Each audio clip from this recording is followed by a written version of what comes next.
ओम शांति। 4/11/23 गीत चला है। मुझको सहारा देने वाले दिल कहे तेरा शुक्रिया। जब सब सहारे कैसे हो जाते हैं, जब कोई सहारा भी महसूस ना हो, अंधकार लगे चारों तरफ, ऐसे में भगवान मिल जाए। भगवान है तो क्या देता है?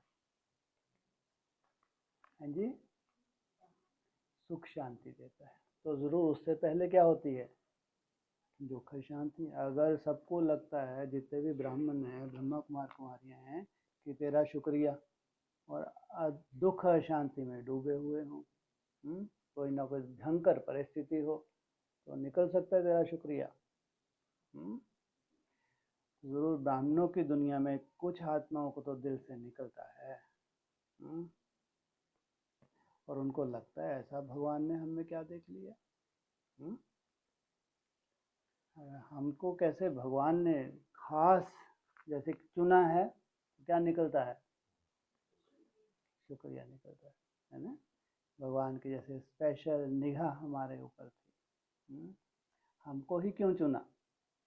इतना बड़ा ब्राह्मण परिवार, एक से एक ब्राह्मण, तो कोई आत्माएं तो होंगी जिनके दिल से निकलता होगा। क्या क्यों निकलता है उनके दिल से? क्यों निकलता है? हैं जी?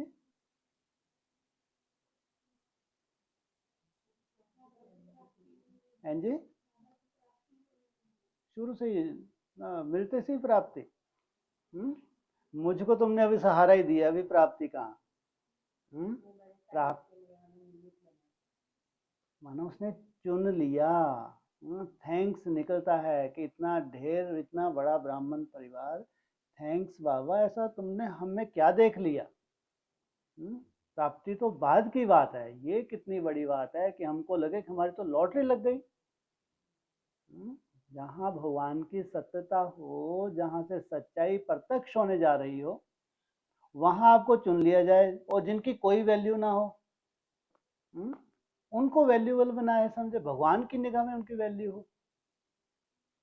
सबसे बड़ी बात ये है ना। चुनने को तो आज गीत चला होगा, हजारों सेंटरों पे यही मुरली चली होगी, गीत गाया, मुरली सुनाई, हो गया काम। क्या दिल से निकलता है? जिनको कुछ प्राप्ति होती है या ऐसा भविष्य दिखता है, इतने निश्चय बुद्धि होते हैं, वही ये बात बोल सकते हैं कि भगवान तेरा बहुत बहुत थैंक्स, तुमने हमको चुन लिया इतनी बड़ी भीड़ में से। तो ऐसा क्या है आप लोगों में जो आपके अंदर से निकलता है? निकलता है, मैं ही बोल रहा हूँ। है पक्का? ऐसा क्या है आप में? ऐसा क्या है आप में कि जो दिल से आपके निकला है? थैंक्स बाबा। हाँ, क्यों दे दिया? आप में ऐसा क्या है? मैं तो ऊपर से नीचे सच तो बिठो नाच। और कोई विशेषता हो ना हो, जरूर सत्यता तो है। जहाँ सच्चाई सफाई होती है, वही बच्चे बाप को प्यारे लगते हैं। कपट भगवान के करीब रह नहीं सकता, वो पीछे की वंशावली हो जाती है। तो जरूर कुछ ना कुछ सत्यता देखिए। कहते हैं सत्यम शिवम सुंदरम। वो सत्य है तो किन बच्चों को अपना बनाता है? सच्चे बच्चों को अपना। उनकी कोई वैल्यू होती है संसार में? यहाँ तो झूठ का राज है। ब्राह्मणों की दुनिया कहीं भी चले जाओ, जो जितना झूठा बन ठन के बताए, तो उसकी तूती बोलती है। जो गरीब है, माताएं सबसे गरीब बताया बाबा ने, ना इनको घरों में मान मर्तबा मिलता है, ब्राह्मणों की दुनिया में इनकी कोई वैल्यू नहीं होती, लेकिन भगवान की निगाह में होती। तो ऐसे सच्चे बच्चे कह सकते हैं, मुझको सहारा देने वाले तेरा दिल से शुक्रिया। ओम शांति। बच्चे शुक्रिया मानते हैं, नंबरवार पुरुषार्थ अनुसार एक सा मानना चाहिए ना।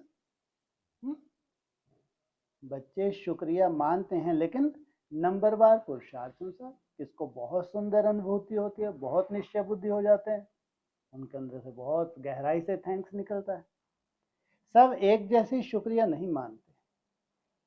जो अच्छे निश्चय बुद्धि होंगे और जो बाप की सर्विस पर दिल व जान सिख व प्रेम से उपस्थित हैं, वो ही अंदर में शुक्रिया मानते हैं। बाबा कमाल है आपकी, हम तो कुछ भी नहीं जानते थे, लेकिन फिदा किस पे हुआ, वो उनका क्या देखा। ना इतने सुंदर निरहंकारी सेवाधारी होंगे, भगवान ने उनको चुना। हम तो लायक नहीं थे आपसे मिलने के, सो तो बरोबर है, बाबा ने मान लिया। सो तो बरोबर है, माया ने सबको नालायक बना दिया। ये माया बेटी है, ये क्या करती है, सबको नालायक बना देती है। उनको पता ही नहीं है कि स्वर्ग का लायक कौन बनाता है और फिर नरक का लायक कौन बनाते हैं। दोनों की युद्ध है, एक तरफ राम, एक तरफ माया रावण। वह तो समझते हैं कि गति और सदगति दोनों का लायक बनाते हैं बाप, नहीं तो वहां के लायक कोई है नहीं, ना गति के और ना ही सदगति के। खुद भी कहते हैं हम पतित हैं, यह दुनिया ही पतित है। साधु संत आदि कोई भी बाप को नहीं जानते हैं। सब जाते हैं यहाँ के साधु संत, क्या जानते हैं कि आत्मा ज्योति बिंदु स्वरूप, परमात्मा भी ज्योति बिंदु स्वरूप। कहाँ है संत, सब कहाँ है, ये जितने भी ब्राह्मण हैं, ब्रह्मा कुमार कुमारी, ये क्या हैं, ये सब संत हैं, नंबरवार जरूर हैं, लेकिन वो क्या कह रहा है, अरे कोई भी नहीं जानते, केवल ज्योति बिंदु स्वरूप कह देना, यही मात्र उसकी पहचान नहीं है। अभी बाप ने तुम बच्चों को अपना परिचय दिया है, कायदा भी है, बाप को ही आकर परिचय देना है, यहाँ ही आकर लायक बनाना है। परिचय किस लिए दिया है, तुमको समान बनाने के लिए, लायक बनाने के लिए, पावन बनाना है। वहां बैठे अगर पावन बना सकते तो फिर इतने लायक, इतने नालायक क्यों बनते ही क्यों। कोई कहते ना परम धाम में बैठ के पूरा कार्य करता है। अगर वहीं बैठे बैठे पूरा काम करना होता तो तुम इतने नालायक बनते। इसका मतलब ब्रह्मा के तन में आके क्या किया, पढ़ाई पढ़ाई, और ब्रह्मा बाबा चले गया, वो परम धाम से अपना काम कर रहा है। ऐसा होता है क्या, वहीं बैठे करते है क्या। इसलिए एक शेर चला जाता है तो दूसरा शेर आ जाता है, जिस तन का आधार है उसका नाम। तो ऐसा नहीं कि परम धाम से बैठे बैठे कुछ करता हूँ, बिल्कुल नहीं। यहाँ आके तन का आधार लेके तुम बच्चों को आपसमान बनाता है। वहां बैठे अगर पावन बना सकते तो फिर इतने नालायक बनते ही क्यों। तुम बच्चों में भी नंबरवार पुरुषार्थ अनुसार ही निश्चय बुद्धि है। जितना तुम्हारा सुंदर पुरुषार्थ है उतना ही तुम क्या हो, निश्चय बुद्धि। बाप का परिचय कैसे देना चाहिए, यह भी अकल होना चाहिए। इसमें वो अकल की कौन सी बात है। भगवान आया हुआ है, दुनिया विनाश होने वाली है, सतयुग आने वाला है, कलयुग जाने वाला है, इसमें अकल वाली कोई बात है, क्या कह रहे हैं। अच्छा, ये सीधा तीर। अकल होना चाहिए। अकल माना इतनी बुद्धि तुमको भी तो हो, तुमने जितने सूक्ष्मता से भगवान की पहचान तुम्हारी बुद्धि में बैठी होगी, वैसे ही तुम भगवान की पहचान बताओगे। शिवाय नमा भी जरूर है, वही माता पिता ऊंच से ऊंच है। कौन, वो शिव जो है, उससे ऊंच कोई है नहीं। वो हमारा माता और पिता दोनों रूप में पालना करते हैं। ब्रह्मा विष्णु शंकर तो रचना है किसकी, ऊंच से ऊंच शिव की। उनको क्रिएट करने वाला जरूर बाप होगा, माँ भी होनी चाहिए। किनको, केवल ब्रह्मा को, ब्रह्मा विष्णु शंकर को, इनको क्रिएट करने वाला वह है। और क्या कहा, माँ भी चाहिए। सबका गॉड फादर तो एक है जरूर, निराकार को ही गॉड कहा जाता है। क्रिएटर हमेशा एक ही होता है, रचयिता एक ही होता है। पहले पहले तो परिचय देना पड़े अल्फ का। लो दे दो। किसका परिचय देना पड़े पहले पहले? अल्फ का। दो परिचय। कौन है अल्फ? अल्फ का अगर परिचय होगा तो समझो पास विद ऑनर या फर्स्ट क्लास तो जाना ही है। जान तुमको सबसे पहले पहले परिचय देना चाहिए। कहाँ गया? अल्फ का देना पड़े, अल्फ का। हाँ आगे तो बढ़ो। अल्फ हैं जी, कौन बोला? इनसे मिलो। हाँ नहीं ठीक है, मिलेंगे। और पहले ये थोड़ी पूछ रहे हैं, प्रश्न तो पूछ जब सुन तो लिया करो। पहले पहले तो परिचय देना पड़े अल्फ का। ये फिर कौन बोला ये? हाँ हाँ। इसलिए तो बोला, इतना अगर सहज होता तो कोई बात नहीं। ये बैठे हैं मनन चिंतन वाले देवता, यही नहीं कुछ नहीं बोल पा रहे। फिर सुनो प्रश्न एक बार और सुन लो। मैं कुछ गलत तो नहीं बोल रहा। पहले पहले तो परिचय देना पड़े अल्फ का। हाँ दो कुछ तो दो, आपसे तो अच्छे वो बोल रहे हैं। हाँ अल्फ का परिचय दो पहले पहले। पूरा दुकान है, कुछ भी बोल दो। कौन? ये इनसे मिलो। बड़े वाले। हाँ हाँ। सुनो दोबारा फिर सुनो एक बार, प्रश्न अच्छे से सुना करो, उत्तर तो नहीं अपने अपने तूती बोल देती है। पहले पहले तो परिचय देना पड़े अल्फ का। अल्फ को मिला अल्लाह, तुम अल्लाह का परिचय दे रहे हो, वो बोल रहे हैं अल्फ का परिचय दो। शिव बाबा अल्लाह है, देवदेव महादेव अल्लाह है, अल्फ है? हाँ एक कदम और ही आगे बढ़ जाए। पहले सुनो ना, पहले पहले तो परिचय देना पड़े अल्फ का, है ना। मुरली में कहते हैं अल्फ को मिला अल्लाह, बे को मिली बादशाही। अल्फ माना खड़ा डंडा, बे माना बड़ा डंडा, इन दोनों का कंपटीशन है। जो खड़ा डंडा है उसको कौन मिला? ऊंच से ऊंच अल्लाह। तो पुरुषार्थ में आदि में भी खड़ा था, अंत में भी खड़ा रहता है। उसका परिचय अगर तुमने दिया तब जाके बादशाही मिलती है, नहीं तो बादशाही कहते हैं बिंदी परमात्मा शिव, शिव बाबा रटते रहो बैठ के। क्या बोला? पहले पहले तो परिचय देना पड़े अल्फ का। अल्फ माना खड़ा डंडा, मुरली में बोला, ऐसा नहीं कुछ अलग से। अल्फ को मिला अल्लाह, ये तो रटा हुआ है। हाँ तो अल्लाह मिला है, अल्लाह माना ऊंच से ऊंच, ऊंच से ऊंच माना शिव बाबा। किसको मिला? अल्फ, जो पुरुषार्थ में आदि में भी खड़ा था तो अंत में भी खड़ा रहता है। यह युक्ति युक्त परिचय कैसे दिया जाए, वह तो समझना है। कितनी बड़ी युक्ति होगी यह परिचय देने में, वह भी समझना है। भगवान ही ज्ञान का सागर है, उसने ही आकर राजयोग सिखाया है। भगवान क्या है? ज्ञान का सागर है या ज्ञान सूर्य है? सागर और सूर्य में क्या अंतर है? चलो भी नहीं। है? बाप ज्ञान का सागर है, ज्ञान सूर्य है। सूर्य और सागर में क्या अंतर है? शिव और शिव बाबा। हाँ कुछ तो अपन बोल दो, कुछ तो हो गए। सूर्य किसी से प्रभावित, सूर्य बिल्कुल अलग ही है, पूरे ग्रह नक्षत्र उससे प्रभावित होते हैं, सूर्य एकदम अलग। लेकिन सागर धरनी का आधार लेके रहता है, वो अलग नहीं है, हमेशा ध्यान रखना। सागर कभी भी अलग नहीं है, वो हमेशा धरनी का आधार लिया हुआ है, और सूर्य एकदम डिटैच। तो भगवान ही ज्ञान का सागर है, उसने ही आकर राजयोग सिखाया। वह भगवान कौन? तो कितना सुंदर प्रश्न पूछा। वह ज्ञान सागर, वह भगवान कौन? कितने भगवान है? ढेर सारे हैं क्या? है? क्या प्रश्न पूछा? वह भगवान कौन? पहले अल्फ की पहचान देनी है। वह भगवान की अगर पहचान करवानी है तो पहले किसकी पहचान दो? अल्फ की पहचान करवानी है। बाप भी निराकार है। अल्फ को तो साइड में रखो, क्या कहा? बाप भी निराकार है, आत्मा भी निराकार है। वह निराकार बाप आकर बच्चों को वर्षा देते हैं। किसी के द्वारा तो समझाएंगे ना, नहीं तो राजाओं का राजा कैसे बनाए? डायरेक्ट निराकार वर्षा कैसे देगा? आधार तो चाहिए।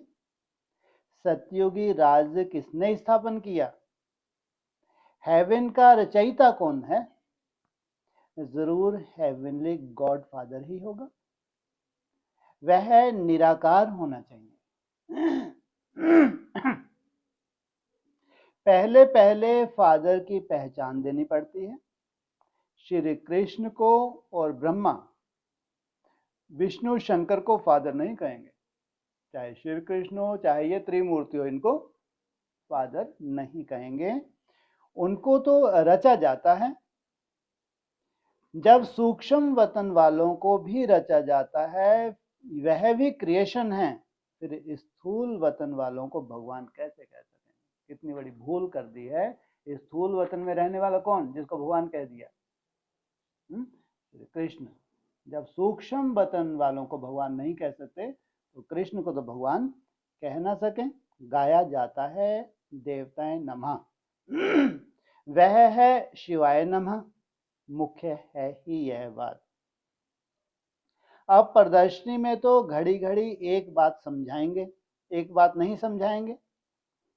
यह तो एक एक को अच्छी रीति समझाना पड़े। ये मुरली के रहस्य है तो प्रदर्शनी में नहीं समझा सकते, लेकिन एक एक को अच्छी रीति समझाना पड़े, निश्चय कराना पड़े। जो भी आए उनको पहले यह बताना है कि आओ तो तुमको फादर का साक्षात्कार करवाएं। फादर से ही तुमको वर्षा मिलता है। फादर ने ही गीता में राजयोग सिखाया है, श्री कृष्ण ने नहीं सिखाया। बाप ही गीता का भगवान है। नंबर 1 बात है यह, कौन सी? बाप ही गीता का भगवान है। श्री कृष्ण भगवानुवाच नहीं है। रुद्र भगवानुवाच व सोमनाथ रुद्र भगवानुवाच व सोमनाथ। शिव भगवानुवाच कहा जाता है। कितनी बोली? पहले रुद्र भगवानुवाच, फिर सोमनाथ, और फिर शिव भगवानुवाच। कितनी है विशेष उवाच? हाँ, कौन कौन सी? रुद्र वाली कब होती है भगवानुवाच? रुद्र वाली भगवानुवाच कब होती है? एकदम लास्ट में। और सोमरस कब पिलाते हैं? शुरुआत में नहीं, बीच में। पहले शिव आता है, शिव भगवानुवाच, फिर सोमरस पिलाते हैं, फिर लास्ट में रुद्र रौद्र रूप धारण करता है। हर एक मनुष्य की जीवन कहानी अपनी अपनी है, एक ना मिले दूसरे से। तो जो भी आए तो पहले पहले इस बात पर समझाना है। मूल बात समझाने की यह है, परम पिता परमात्मा का ऑक्यूपेशन यह है। वह बाप है, यह बच्चा है। वह हेवनली गॉड फादर है, यह हेवनली प्रिंस है। यह बिल्कुल क्लियर कर समझाना है। मुख्य है गीता, उनके आधार पर ही और शास्त्र हैं, इसलिए गीता को कहते हैं माई बाप। फिर दूसरे जो मुख्य कितने शास्त्र हैं? वेद तो मुख्य 4 है ना, वो है रचना। सर्वशास्त्रमयी शिरोमणि भगवत गीता है। मनुष्य कहते हैं तुम शास्त्र वेद आदि को मानते हो।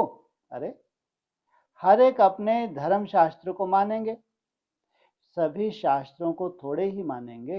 हाँ, सब शास्त्र हैं जरूर, परंतु शास्त्रों को जानने से भी पहले मुख्य बात है बाप को जानना, जिससे वर्षा मिलता है। सर्व शास्त्रों से नहीं मिलेगा, वर्षा मिलता है बाप से। बाप जो नॉलेज देते हैं, वर्षा देते हैं, उसका पुस्तक बना हुआ है। पहले पहले तो गीता को उठाना पड़े। गीता का भगवान कौन? उसमें ही राजयोग की बात है। राजयोग जरूर नई दुनिया के लिए होगा। जो भी रहस्य हैं, मुरली के रहस्य हैं, आत्मा में जो कुछ भी रहस्य हैं वो राजयोग नई दुनिया के लिए होगा। भगवान आकर पतित तो नहीं बनाएंगे ना, उनको तो पावन महाराजा बनाना है। क्या भगवान को क्या बनाना है? पावन महाराजा बनाना है या पावन प्रिंस बनाना है? पावन महाराजा बनाना है। पहले पहले बाप का परिचय दे और यह लिखाओ, बरोबर मैं निश्चय करता हूं यह हमारा बाप है। पहले पहले समझाना है।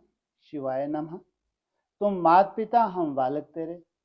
महिमा भी उस बाप की ही है। भगवान को भक्ति का फल यहां आकर देना है। भक्ति का फल क्या है यह तुम समझ गए हो। जिसने बहुत भक्ति की है उनको ही फल मिलेगा। इसलिए बड़े से बड़े भक्त बड़े से बड़े ज्ञानी बनते हैं। बड़े से बड़े ज्ञानी बड़े से बड़े यहाँ वैरागी बेहद के बनते हैं। जितना बड़ा वैरागी होगा उतना ही बड़े से बड़ा योगी होगा। यह बातें कोई शास्त्रों में है नहीं, तुम्हारे में भी नंबरवार पुरुषार्थ अनुसार जानते हैं। समझाया जाता है तुम्हारे बेहद के माँ बाप वह हैं। कौन? भगवान जिनके द्वारा पार्ट बजाते हैं प्रैक्टिकल में वह हैं। जगत अम्बा जगत पिता भी गाए जाते हैं।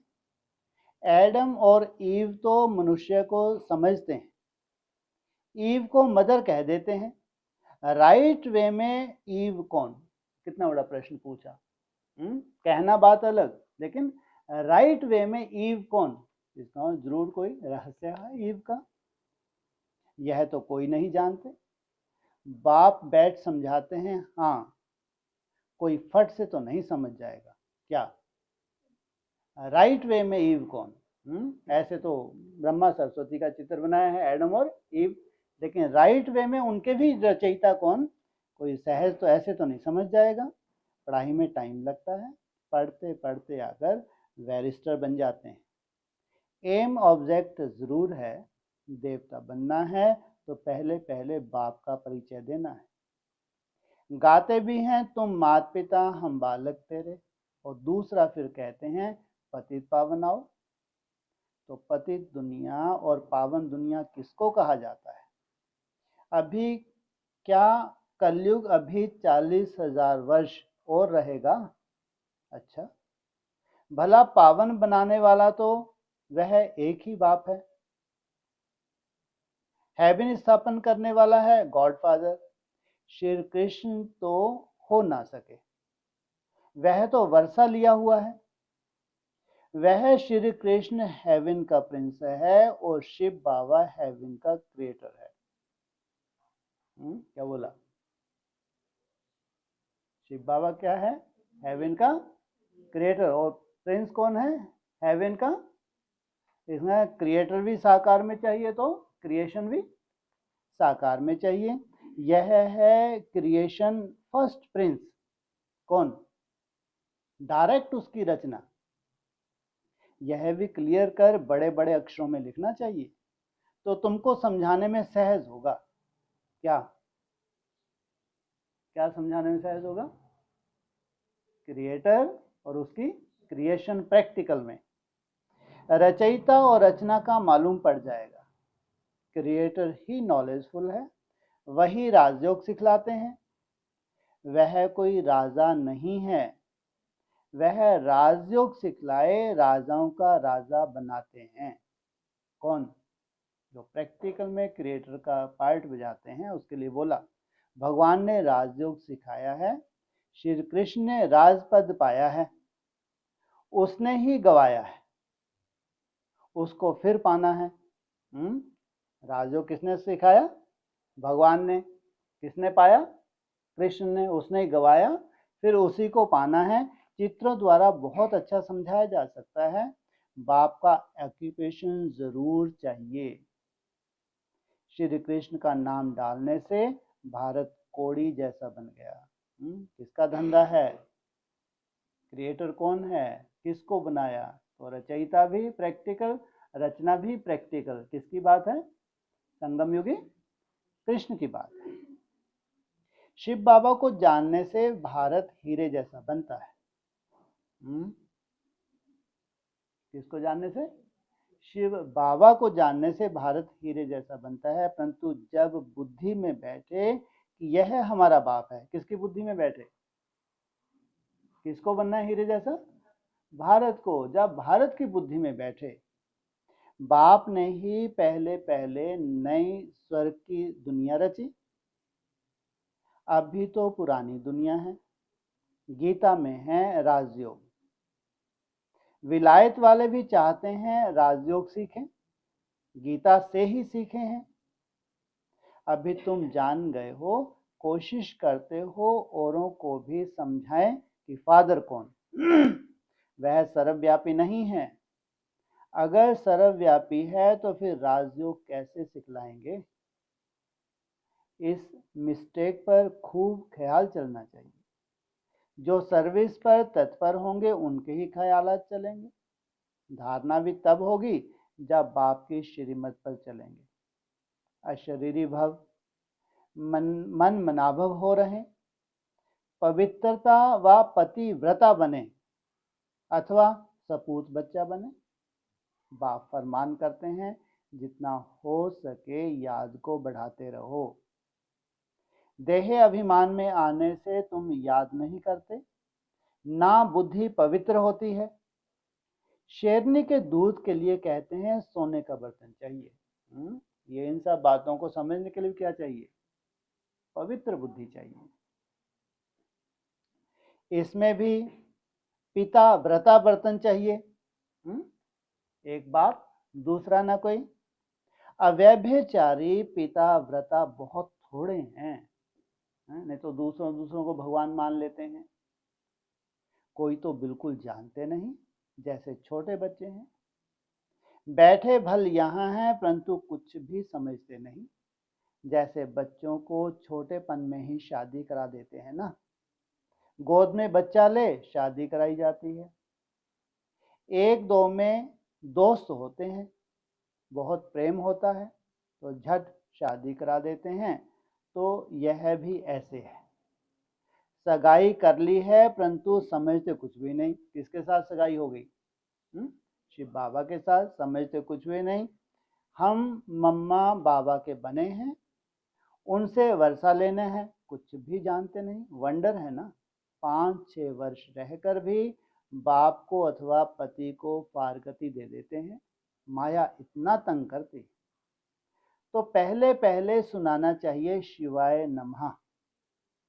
ब्रह्मा विष्णु शंकर का भी रचयिता यह है। रचना प्रैक्टिकल होगी नहीं होगी? और रचयिता भी प्रैक्टिकल होगा। ज्ञान का सागर यह शिव है। तो अब क्या करना चाहिए? त्रिमूर्ति के बाजू में जगह पड़ी है, उस पर लिखना चाहिए शिव बाबा और श्री कृष्ण दोनों के ऑक्यूपेशन ही अलग है। त्रिमूर्ति के बाजू में क्या लिखना चाहिए? शिव बाबा और श्री कृष्ण दोनों के धंधे अलग अलग हैं। पहली बात यह है समझाओ तब कपाट खुलें। और पढ़ाई है भविष्य के लिए, ऐसी पढ़ाई कोई होती नहीं। शास्त्रों से यह अनुभव नहीं हो सकता। हमारे शास्त्र कौन से हैं? ये मुरली हमारे शास्त्र हैं। ऐसे पढ़ने पढ़ाने से तो अनुभव हो नहीं सकता। तुम्हारी बुद्धि में है कि हम पढ़ते हैं सतयुग आदि के लिए। स्कूल पूरा होगा और हमारा फाइनल पेपर होगा। देखो पहले ही बोल दिया, स्कूल पूरा होगा माना पढ़ाई खत्म होगी, तुम्हारा फाइनल। कब पढ़ाई खत्म हो गई? 2017 लास्ट में हो गई ना। तो इसका वो समय 18 वर्ष, ये वही गीता के अध्याय हैं, वही महाभारत के 18 दिन हैं, या 18 वर्ष। एक एक दिन महाभारत हर साल दुनिया में बढ़ती जाएगी, भंबोर को आग लगती ही जानी है। तो हमारा फाइनल पेपर होगा, जाकर राज्य करेंगे। गीता सुनाने वाले ऐसी बातें समझा नहीं सकते। भले ही रोज मुरली सुनाएं, लेकिन जो मुरलियों के रहस्य हैं वो समझा नहीं सकते। पहले तो बाप को जानना है, बाप से वर्षा लेना है। बाप ही त्रिकालदर्शी है और कोई मनुष्य दुनिया में त्रिकालदर्शी नहीं। वास्तव में जो पूज्य हैं वही फिर पुजारी बनते हैं। भक्ति भी तुमने की है और कोई नहीं जानते। जिन्होंने भक्ति की है वही पहले नंबर में ब्रह्मा, फिर ब्रह्मा मुख वंशावली है। आपे ही पूज्य भी यह बनते हैं। पहले नंबर में पूज्य ही फिर पहले नंबर में पुजारी बने, फिर पूज्य बनेंगे। ये कहाँ से निकाल सकते हैं हम? पहले नंबर में पूज्य और पहले नंबर में पुजारी। अभी देवताओं की प्रतिष्ठा होगी नहीं होगी? जो ऊंच से ऊंच देवता होगा वो पहला नंबर का पूज्य होगा, वही पहला नंबर का पुजारी बनता है। मुरली में पूजा किसने शुरू की? पहले विक्रमादित्य। लेकिन अभी ऊंच से ऊंच सबसे पहले कौन सा देवता होगा? नंबर 1 देवदेव महादेव। जबकि विक्रमादित्य ने शुरू की है पूजा, तो उसको भी गाइड करने वाला कौन वहां पे? उसका भी बाप का हो और या उसका गुरु, वो हो गया पहला पुजारी। भक्ति का फल भी पहले उन्हें मिलेगा। ब्राह्मण ही पढ़कर फिर देवता बनाते हैं, यह कहाँ लिखा हुआ नहीं है। भीष्म पितामह आदि को मालूम तो पड़ा है ना कि इन्हों से ज्ञानवान मरवाने वाला कोई और है। कहाँ है ये भीष्म पितामह? कहाँ है जी? ये जितने भी सेंटरों पे बैठे हैं ये हैं भीष्म पितामह। तो जानते हैं कि इन्हों से वान मरवाने वाला कोई और है। यह समझेंगे जरूर कि कोई ताकत है। ऐसे से वानों से छलनी करते हैं तो क्या है? कोई ताकत है। अभी तो कहते हैं कोई ताकत है जो इन्हों को सिखाती है। बाबा देखते हैं यह सब मेरे बच्चे हैं, इन आंखों से ही देखेंगे। जैसे पितृ श्राद्ध खिलाते हैं तो आत्मा आती है और देखती है यह फलाने हैं। खाएगा तो आंखें आदि उनके जैसी बन जाएंगी। किसकी? जिस ब्राह्मण में आएंगे तो वो खाएगा तो क्या उसकी आंखें भी ऊपर चढ़ जाएंगी। टेम्पररी लोन लेते हैं, यह भारत में ही होता है। ये सब नाटकबाजी कहाँ होती है? उसकी शूटिंग कहाँ होती है? ब्राह्मणों की दुनिया में टेम्पररी लोन लेते हैं, यह भारत में ही होता है। प्राचीन भारत में पहले राधा कृष्ण हुए। कौन से भारत में? प्राचीन भारत में पहले राधा कृष्ण हुए। उन्हों को जन्म देने वाले ऊंच नहीं गिने जाएंगे। किनको? कौन से? प्राचीन भारत की हिस्ट्री जहां से शुरुआत हुई है, वो जो राधा कृष्ण है उनके माँ बाप ऊंच नहीं है। शास्त्रों में क्या लिखा है? वो जेल में पड़े जिन्होंने जन्म दिया और कृष्ण को निकाल के कहा नंद बाबा के पास भेज दिया। तो अगर उनके माँ बाप उनसे जास्ती तीखे होते तो जेल में दिखाते? बिल्कुल नहीं दिखाते। उन्हों को जन्म देने वाले ऊंच नहीं गिने जाएंगे। माना यहाँ जो प्रत्यक्षता रूपी जन्म देते हैं संगम युग कृष्ण को, वो खुद कहाँ रहते हैं? विकारों की जेल में। वह तो कम पास हुए हैं ना। महिमा शुरू होती है श्री कृष्ण से। राधे कृष्ण दोनों अपनी अपनी राजधानी में आते हैं। एक ये पॉइंट। क्या कहा?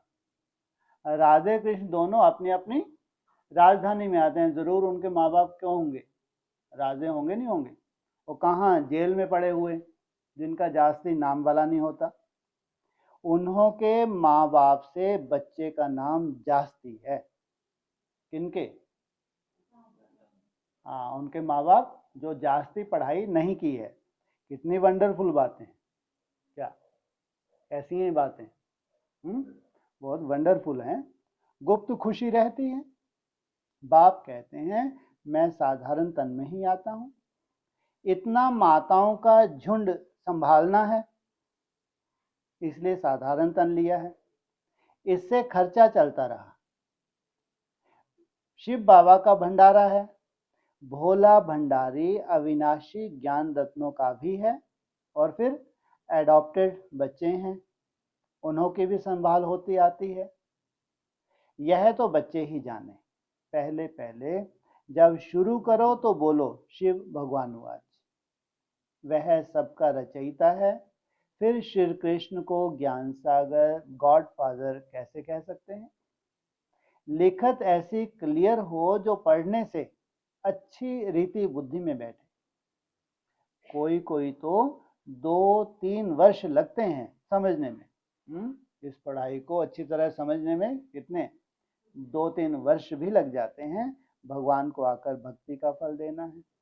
ब्रह्मा द्वारा बाप ने यज्ञ रचा, ब्राह्मणों को पढ़ाया, ब्राह्मण से देवता बनाया, फिर नीचे आना ही है। बड़ी अच्छी समझानी है।